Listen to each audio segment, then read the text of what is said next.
मु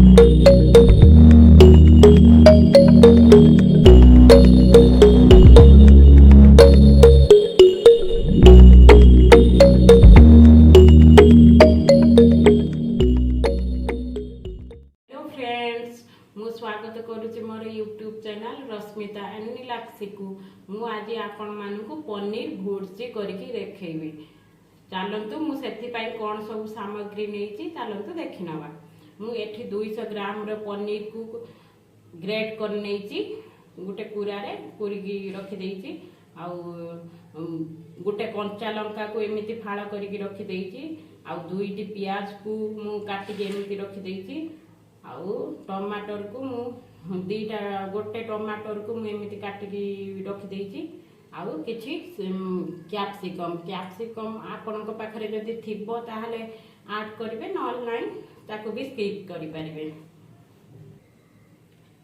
चलतु मसला रे मु कौन नहीं देखी नवा।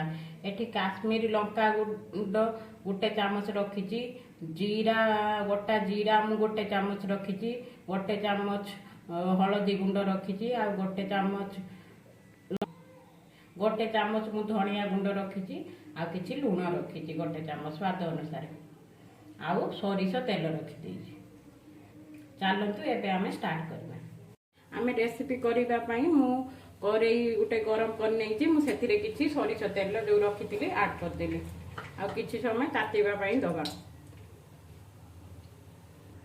देखंतु हमर तेल गरम हो गलानी। मु जो गोटे चामच जीरा रखी मुझे तेल रे दे देली।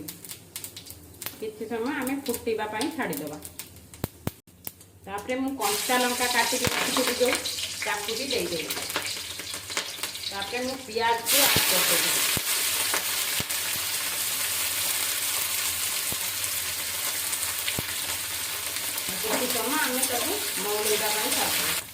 देखु आमर पियाज पूरा मौली जाइए। मुझे कटा जो कैप्सिकम ताकू भी पकईदेली। किसी लुण ऐड करदेली टे समय सीझापी आम छाड़ीदा। कैप्सिकम आमर टे मौली आसला मुझे जो टमाटो काटिक रखी ताकू भी ऐड करदेली। देखंतु मुझे से हलदी गुंड पकईदेली आ काश्मीरी लंका गुंड से भी पकईदेली सब आ लुण टिके पकईदेली आ धनिया पाउडर जो रखी धनिया गुंड ताकू भी पकईदेली। आम भलसे मिक्स करदेला। देखंतु मोर सब परिबा गुड़ा सीझी गलानी नरम हो गलानी। देखंतु मुझे जो पनीर को ऐड करदेली। देखंतु मु सब पनीर को ऐड करदेली भलसे मु मिक्स करदेली। देखंतु मोर पूरा पनीर भुर्जी रेडी हो गलानी। मुझे गोटे प्लेट को सर्व करदेवी। देखंतु आमर रेडी हो गला सुपर टेस्टी पनीर भुर्जी। आपण माने एई रेसिपी को निश्चिंत घरे ट्राए करंतु आ कम समय रे भी एई रेसिपी हो जिवो। आपण माने रुटी भात परोटा सब सहित भी खाई परिबे।